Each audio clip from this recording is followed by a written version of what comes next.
विघ्न शैल को लांघने जो हनुमत बलधाम, ऐसे श्री गणेश को गुरु के अमित प्रणाम।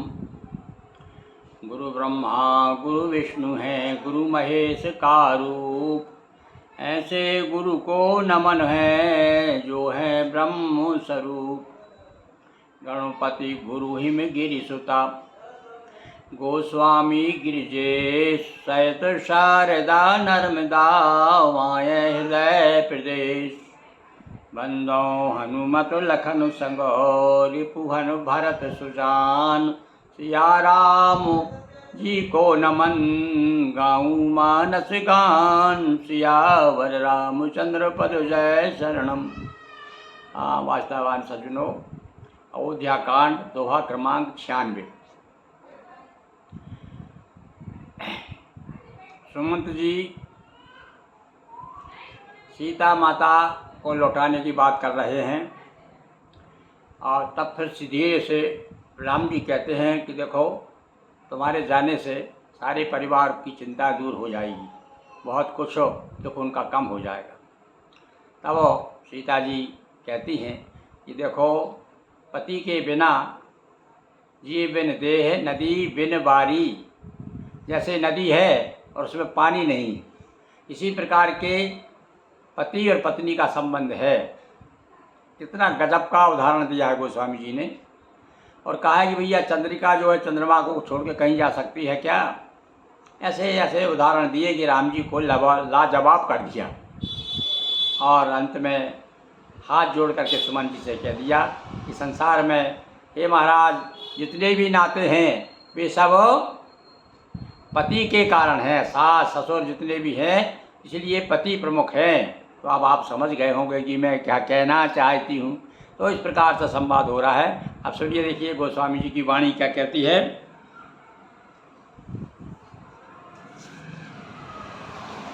विनती भूप की न जय भांति, आरत प्रीत न सो कही जाति, पितु संदेश सुन कृपा निधानाम, सियहि दीन सिक कोटि विधाना। और पिताजी का संदेश जब हमें प्राप्त हुआ तो नाना प्रकार से अपनी प्रिया को और श्री राम जी समझा रहे हैं। सास ससुर सुर प्रिय परिवारु, सास ससुर और गुरु और प्रिय परिवार, ये सब इनकी चिंता दूर हो जाएगी हे सीते तुम्हारे जाने से। मुनिपति बचन कहत वैदेही, क्या कहती हैं वैदेही।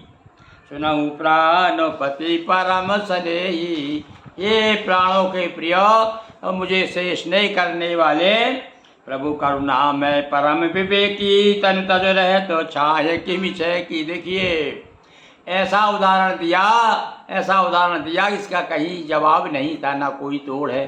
कहते भला बताओ, काया से छाया दूर हो सकती है? कभी ऐसा सुनने में आया है क्या? तो इस प्रकार से देह को छोड़ करके छाया दूर नहीं हो सकती। इसी प्रकार से महाराज मैं तो आपसे बंध गई हूँ। प्रभा जाय के भानु बेहाई, सूर्य का प्रकाश और सूर्य की प्रभा क्या सूर्य से अलग हो सकती है क्या? और चंद्र का क्या चंद्रमा को छोड़ करके कहीं जा सकती है? तो पति प्रेम विनय सुनाई, कहते सच विषण। इस प्रकार से थोड़ा सा संकेत करके अपने पतिदेव की तरफ और फिर हाथ जोड़ करके अपनी ससुर के समान सुमंत जी से कहती हैं कि क्षमा कीजिए, मुझे आपको जवाब नहीं देना चाहिए, किंतु ऐसी विषम परिस्थिति आ गई। यही बात तो राम जी ने भी कहा था।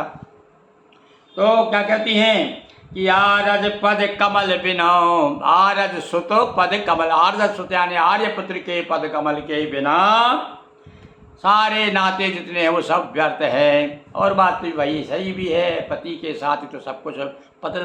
पत्नी का जो पद है वो पति के साथ में है, पति नहीं है तो काय का पद। तो वही बात उन्होंने कह दिया कि भैया जब प्रश्न आ जाए कि भैया सास ससुर और घर परिवार और पति, इसमें किसको चुनोगे, तो फिर ऊंचा हाथ करके कोई भी पत्नी कह देगी भैया पति के बिना तो संसार सूना है।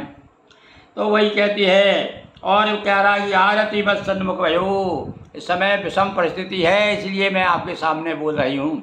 यानी देखो बहुएं जो है कितना मर्यादा थी हमारे यहाँ पर। अरे अभी तक देखा है हमने कि लड़का अपने बाप के सामने अपने बच्चों को नहीं गोद लेता था, कितनी मर्यादा थी। और धीरे धीरे सब समाप्त हो गई। अब भैया समय बड़ा कठिन है, कराल समय है, कलयुग का समय है। इसलिए बार बार कहा जाता है कि भैया एक ही आधार है। ये जो संसार रूपी मझधार में यदि आपको कोई आधार ढूंढना है तो वो है रामाधार। रामाधार पकड़ लीजिए और आपकी नाव उस पार हो जाएगी। नाव भी नहीं होगी तो आप तैरते खुद चले जाओगे, नाव भी नहीं मिलेगी तो आप तैरती ताकत आ जाएगी कि आप तैरते चले जाओगे। अभी मैंने समाचार पढ़ा एक जगह कि एक सज्जन श्रीलंका से तैर करके यहाँ गया। अब कितना लंबा समय उसने तैरा होगा, समुद्र में तैर करके आया।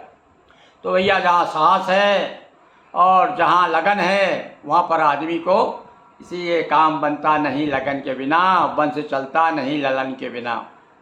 तो भैया संसार में राम का आधार यदि लेके आप चलोगे तो आपको सफलता ही सफलता ही। अब यहाँ पर ये भी एक तरह से सीता जी ने भी बता दिया कि मेरे आधार तो प्राण प्रियो राम आप ही हैं। और श्री जो है, श्री यानी लक्ष्मी, वो भगवान विष्णु को छोड़ के कहीं नहीं जा सकती। आज भी आपको देख लीजिए बड़े बड़े पेपरों में, बड़े बड़े कागजों में पाँव दबाते हुए दिख रही हैं।